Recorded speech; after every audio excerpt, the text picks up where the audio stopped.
Welcome learners of BA Honours Part 3, Paper 7. The topic today is The Guide by R.K.Narayan, Lecture 2. Turning back to his childhood, Raju remembers the times when every folk in the village was excited about the coming of the railways. And the whole activity began in front of his childhood home.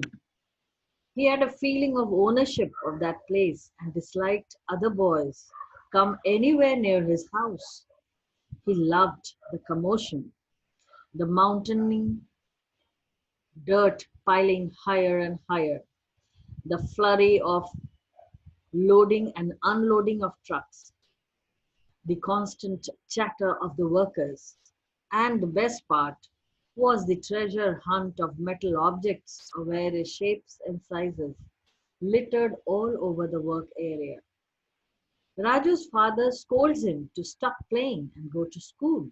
His school is in the payol of an old gentleman where lessons are given. The man is a serious looking, rude, annoying soul who cares only for the salary he receives. He is at his best when he receives gifts from the parents. How Raju wished to study at the Albert Mission School, which was nearer home, but for his father's misgivings that they convert the students to Christianity. Thus, Raju is proficient enough to qualify for the first standard in board high school, as he can multiply and read, quite a feat he shares with two other students. And the old man has his share of my moment in their success.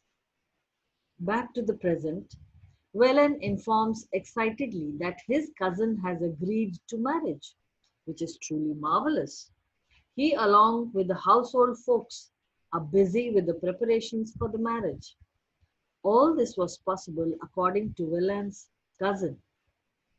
Quote, Raju has only to look at you and you are changed. Unquote. Whereas for Raju, this chance happening is a source of anxiety in itself. He is invited to the wedding, and later on, the couple pays a visit to the saint. Thus spreads the news of the arrival of a seer in the neighboring areas as well. The crowd of villagers begin increasing day by day. Raju says nothing, and the gathering awaits silently in awe of the great man. Days are spent in peace, but evening is the time when the villagers throng around the temple, and this is a constant source of discomfort to Raju. One night he hides inside the temple and does not come out.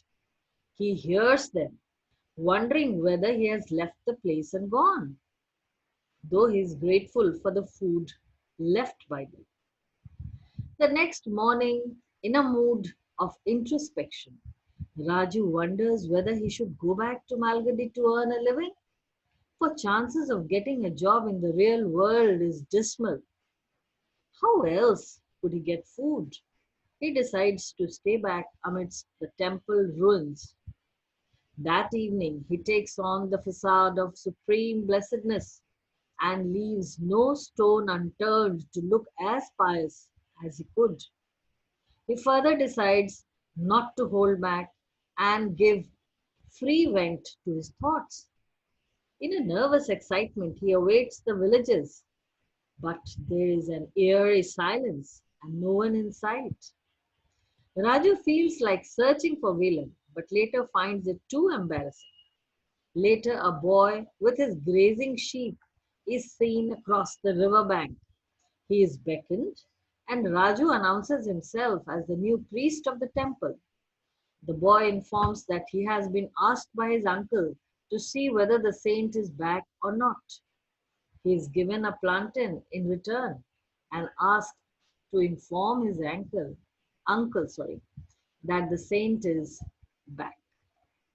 So it is to be continued in next session.